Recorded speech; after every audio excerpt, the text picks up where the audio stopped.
దిగులే పుట్టిన సమయంలో ధైర్యం చెబుతుంటే,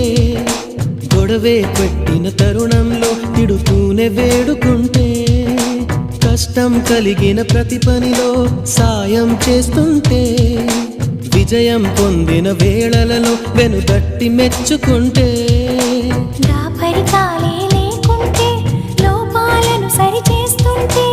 ఆట పాట ఆనందం అన్నీ చెరి సగమవుతుంటే ప్రేమంటారా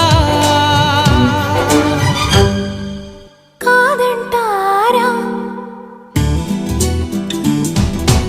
ఒకరికి ఒకరై ఉంటుంటే, ఒకటిగా ముందుకు వెళుతుంటే,